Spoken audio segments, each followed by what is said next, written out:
Everyday injustice. Too many wrongful convictions. Corruption has infected the criminal justice system, leaving too many people helpless, fighting for their lives. Instead of receiving justice, people suffer. Is that why they say justice is blind? Today on Everyday Injustice, we have LaToya Mitchell. She is the Bridge's Navigator Project Manager, and she's based in Bakersfield, California. Welcome to our show. Thank you. Thank you so much, David, for having me. I'm excited to be here.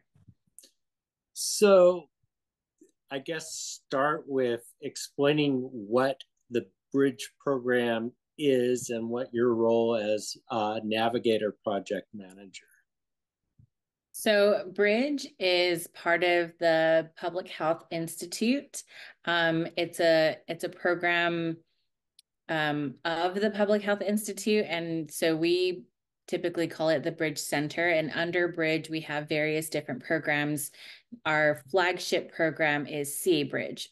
And so CA Bridge is our model program that we are, helping hospitals implement for low barrier access to treatment for medications for opioid addiction, connection to care and community through the patient navigator, and creating a culture of harm reduction.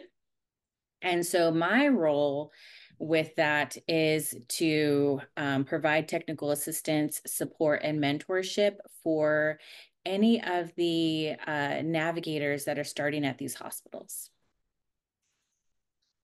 And how did you get into this? So I've been in the field of working with substance use treatment for some years prior. And I saw there was a program, a new pilot launching called CA Bridge. And it had this novel idea of incorporating navigators into the hospital system. And so you never really saw that. You didn't see hospitals with a navigator referring people to treatment for substance use.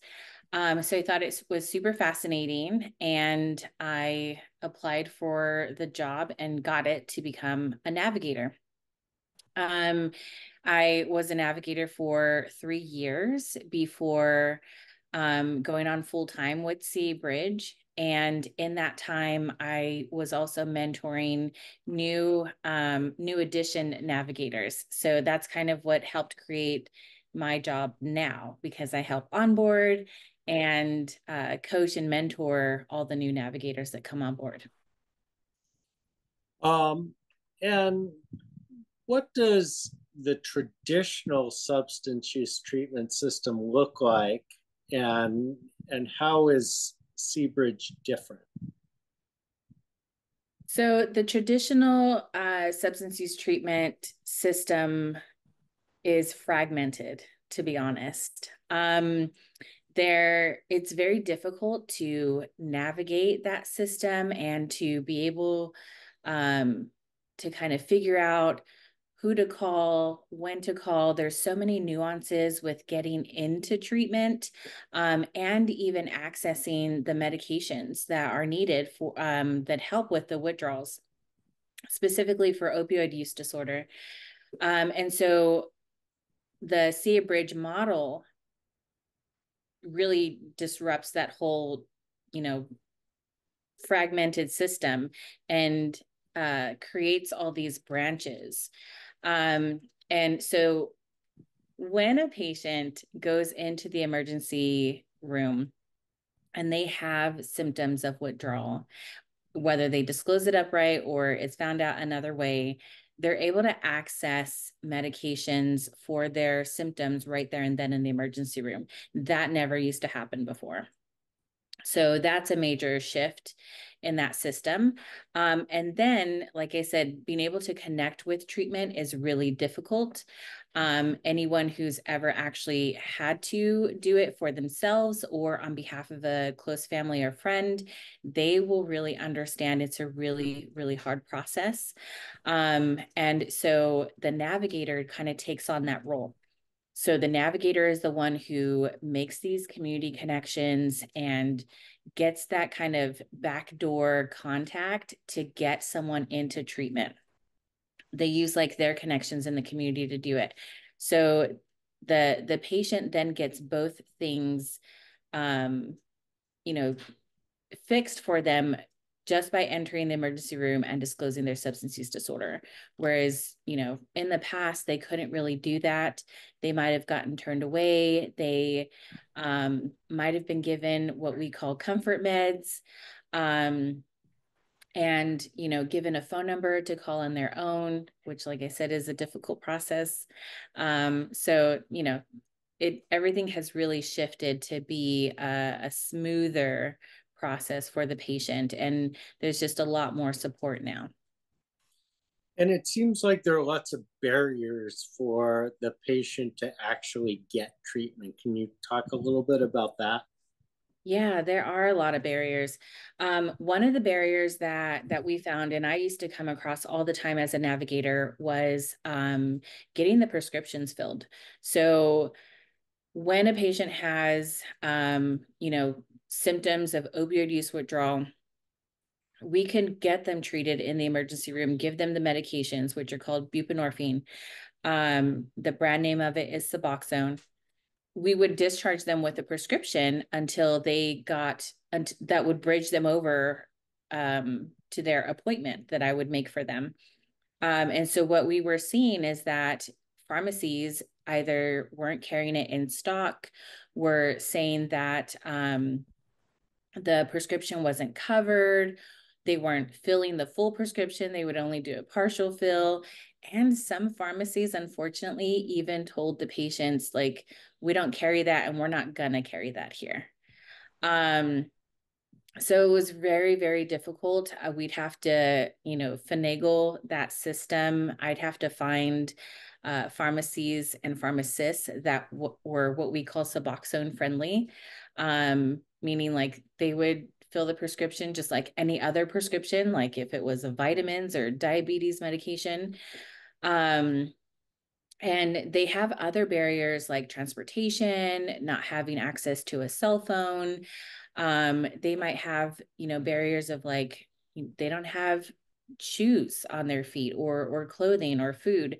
So the navigator's role is really important to get out there in the community. We call it community outreach, to find out what resources are available, what services are available in the community so that we can provide those services and connect the patients to those services and help overcome some of those barriers.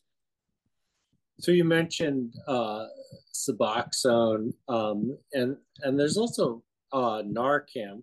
Can you discuss maybe the difference between the two and how they work? So Suboxone treats the withdrawal symptoms. And I'm not a doctor, so I do want to preface that. But Suboxone is a partial agonist medication that treats the withdrawal symptoms for opioid use disorder only. It is a very safe medication to have. It doesn't cause respiratory depression, which means that it doesn't slow down and stop the breathing like other opioids may. There's no euphoric effect with it, which is really cool because patients say that they're able to feel like themselves again before the addiction. And it doesn't have all the same regulations as methadone does. So in theory, it should be easier to access than something like methadone. Naloxone or Narcan is a brand name for naloxone, is the medication that's used to reverse an overdose. So when respiratory depression happens and somebody is not breathing or not able to breathe very well on their own, naloxone, aka Narcan, can be used to reverse that overdose and restore them to breathing. Great. You did a great job of explaining those in very simple terms, so I appreciate that. So, I mean, why is there such a reluctance, it seems, to utilize these medications that can help treat opioid use disorder? I think that there's a lot of reluctance surrounding just not knowing. So a lack of knowledge. Methadone has been known as the gold standard of care, and many people don't see the benefits of it. They see the side effects or kind of downfalls of that medication, unfortunately. And because of that, they group Suboxone and even naloxone in with that. There's also a lot of stigma associated with substance use. There's people out there who believe that everyone made a choice to use drugs and that you have to live with that choice, and it's, your choice to change it or not. And so everything that happens to you is because you choose it to happen. And I'm definitely not one who believes that. Um, so I honestly do what I can, and that's part of our model when we train navigators, is to help rewrite some of those fallacies and change that stigma, so people can really understand the importance of meeting people where they are, to be able to support them, help them find their motivations towards recovery, and really have a healthier life, and just be happy without the drug use if that's what they choose. Why do you think that there's been such a huge increase in overdose deaths in the last decade? It seemed like, when I first started covering court cases, it was all meth, and then in the last 10 years, everything's been focused on opioids and fentanyl. I mean, this stuff is really deadly in a way that we had never really seen before. Yeah. So there's a lot of literature out there that kind of provides a timeline of when the prescription opioids kind of hit the market, and those started to be, just overly prescribed. Heroin came back into the fold big time, and really started to make its way around multiple communities, roughly about a decade ago. And then you have the introduction of fentanyl, and how mass produced fentanyl is. And we've saw a huge uptake in fentanyl across our hospitals, um, after or during and after the pandemic shutdown. Um, so I think a lot of what we're seeing in overdoses has to do, especially with the introduction of fentanyl. And is this a result of, it seemed like maybe 15 years ago, medical doctors and pharmacies really cracked down on prescription drugs because that had taken over as kind of, the de facto addiction drug. And by making those not readily available, it kind of forced people that were addicted into the heroin market and then eventually into the fentanyl market. Is that kind of your take as well? Yeah, definitely. And so, how do you see the landscape now evolving with programs like Bridge and some of the other programs that are coming online as we realize that we got to change something here? So it has really shifted big time. So again, I've worked in this field of substance use treatment since 2013. So I've really been able to see what that shift looks like. Um, Prior to, starting with Bridge in 2019. And what I've been able to see is that uh, community organizations and entities really didn't have a connection to the hospitals, knowing that so many people, their only access to care was the emergency room. Like that might be the only doctor that they're seeing in the whole year. And so they weren't really connected. And through the Navigator, now they are connected. So more people are making it into treatment centers, more people are making it into mental health care. And, all of that is because of this collaboration between the treatment centers and the hospitals. But what I've also really seen change and shift is the culture and the stigma. There is still some stigma, but it's really beautiful to see some of that culture changing and some of those stigma and biases decreasing because of the work that our physicians are doing, and the work that the navigators are doing to just provide more education, especially on the harm reduction model of truly meeting people where they are. We're not in the business of coercing or persuading somebody into treatment. It's merely just asking them. When they disclose that they have a substance use problem or challenge or disorder, whatever you want to call it, but when they disclose substance use, merely asking them, do you want help cutting down or stopping? 9 times out of 10, they say yes. And then from there, we can step into, okay, do you meet criteria for medication? Let's go ahead and connect you with the navigator so the navigator can help you get connected to these things that you are choosing. So the patient has autonomy in what those next steps look like. And that has really shifted from how things were before. A lot of times you would see, court mandated treatment, and we know that that doesn't always work. I've seen that not work many times, even in my own family. So there really has been a culture shift, and the more education that we can get out there about these programs that exist in the hospital, and the more that the navigators are able to go out in the communities and educate on substance use and just kind of dispelling some of those myths and combating that stigma is going to continue to help that shift.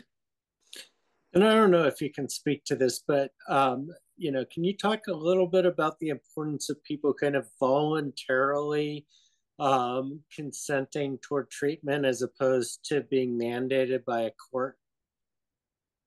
Yeah.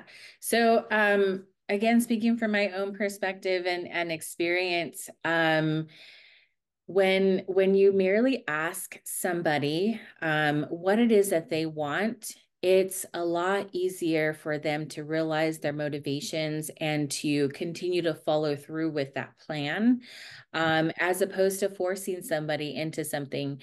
Regardless if they're mandated for treatment, they ultimately do still have that choice of whether or not they're going to do it. And there may not be motivation backing it. And that motivation is key because that's where their hope lies. And so we notice that with navigators, they're instilling hope or sometimes reigniting hope that might be really low amongst the patients. And so we see better results with that versus somebody being forced, coerced, or mandated into treatment. Yeah, it just seems like if somebody, sees their life not going the way they want it to go, and they're given the option to kind of move in a different direction, they're going to be more likely to persevere through the difficult times. Mm-hmm.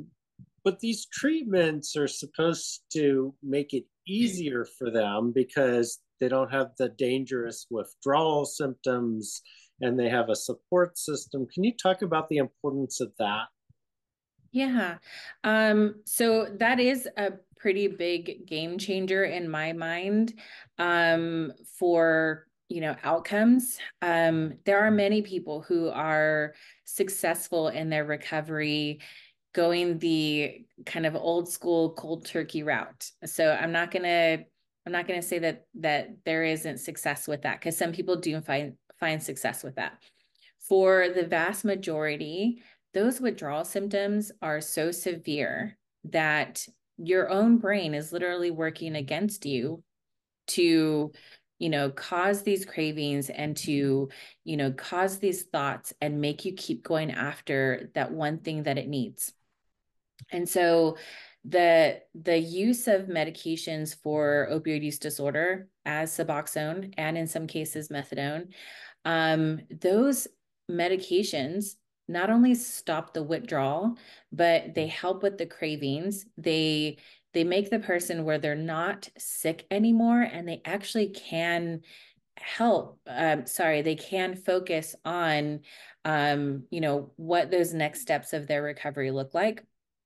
And then because they are in this kind of different mindset of clarity, they're experiencing a lot of emotions that they weren't experiencing before. So that's where the support system is really important. They need a lot of support and just kind of cheerleaders in their corner, so that they can continue to keep that like hope and momentum going, to make it through their recovery. It's a really difficult process. So without the combination of the two, again, outcome numbers are significantly diminished. But with both, they have really great outcomes. And how do most people kind of enter the Bridge program? Are they being admitted to the ER and then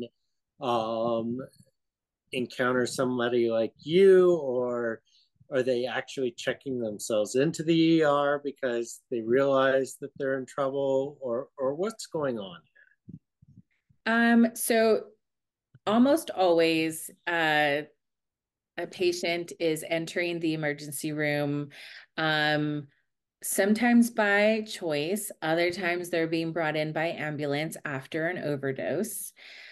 But when they walk in by choice, it's usually because they're sick. They're feeling these withdrawals and it doesn't feel good. It's pretty crummy. So, at some point in that workflow of when they check in, usually in a triage in an emergency room, they will get an evaluation, they see a provider, and if they meet criteria, they get medication. And then at some point in that process is when they will talk to the navigator. Also, considering that it's within the navigator's working hours, because they're not there 24/7, but the doctors are there 24/7. So a really great, successful C-Bridge program within a hospital has an after hours process as well. And that after hours process includes medication starts and the contact information for the substance use navigator, so that that person can still connect with the navigator and get that support, and get the appointment and the connection to all the resources that they're needing. And the same thing goes for if they're brought in after an overdose, through the ambulance. They're going to get assessed by the provider. The provider does their usual like medical screening exam. And if they meet criteria and they agree to it, they're started on medications. And in that process, the navigator is brought in to talk with the patient. So I guess what I'm wondering is, I obviously understand, okay, I had an overdose. I'm lying in a bed. Help me. But let's say I just want to kick my habit. I'm not feeling well. What would I do? Oh, so really it's just a matter of saying, I want help. And so either the navigator, the nurse, the doctor, whoever it is, we'll lay those options out. And so that conversation might look like, hey, David, I see that you're not feeling very well today. We have medications that can help you with that. It's called buprenorphine, which is the generic for Suboxone. But we have buprenorphine. It will help stop those withdrawals that you're feeling. And then you can work with our navigator so that you can get into treatment if that's something you want. They don't have to agree to both. They can say, I want the medication, but I don't want to talk to the navigator. And we'll do that because they have autonomy in their care. Or they can say, yes, I want the medication and I'll talk to the navigator. And then the navigator, is brought in at that point to speak with them and understand more of those needs and whatnot. Do you have a understanding of what the success rate is once they go through your program? It is a little bit difficult to truly track the success rate of all the hospitals because there are 276 hospitals that are implementing some form of our model. Which is a good Yes. 276 out of a total of 330 hospitals. So that is pretty amazing for the state of California, to be honest. But I would say that roughly about 85% of patients who are offered treatment accept it. And then I want to say about that same percentage are successfully still in treatment if they get that dyad of medication and support with the navigator. 30 days, 90 days, and longer after discharge from the emergency room. So to me, those are pretty great success rates. Even at a 30% success rate, that would be really great because those are still lives saved versus lives lost. But it's a pretty high success rate. It's pretty remarkable considering how difficult it is to kick this addiction. Mm-hmm. Yeah. So, I mean, it seems like everybody should be supporting this, and yet it's not the case. Agreed. I so much agree with that. Things like this, like today's podcast and any other time that we can really kind of get the message out there helps. I think a lot of people still just don't know that these programs exist in a hospital near them, so that they can, again, like start treatment right away, like right then and there. A lot of people don't realize it can be that easy and it is that accessible. And that's one of the reasons why we wanted to have you on, is because last week I was covering a press conference and got introduced to this idea when you spoke, and it just seems like such a needed and such an important program. So how can people find out more information about the C-Bridge program? So the easiest way to find out more information would be to explore our super robust website. It's cabridge.org. And so on our website, we do have all of the other programs under our Bridge Central, you know, organization on there, but C-Bridge, like I said in the beginning, is our flagship, and that's the part that we really focus on, the low barrier treatment access, the connection to care and community through the navigator, and the creating a harm reduction culture. And so the navigator and the like clinicians in the emergency room actually help shift that culture. And it really does. It changes so many minds and just the inner workings of how everything is in the hospital over time. And it does take time to change that culture. But it really does start to shift the culture of like how people were treated before versus how they're treated after they start implementing our model. But all that information can be found on our website. Great. Well, I want to thank you for coming on and sharing really fascinating insight into a very extraordinary program. Well, I can't thank you enough, David, for inviting me. This is super exciting. My very first podcast, to be honest. But I love this work. I have my own personal things in my family that have motivated me to be in this field. And I cannot say how amazing it has been to work with Bridge the last, I think it's been 5 years.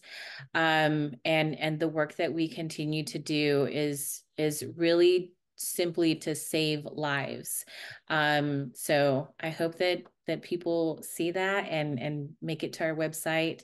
There's even a link on our website to request help to get connected to a hospital near them that is implementing the program, so that, again, it's easier access so that they can get help. Great. Yeah. We've been talking with LaToya Mitchell. She is Bridge's Navigator Project Manager based in Bakersfield.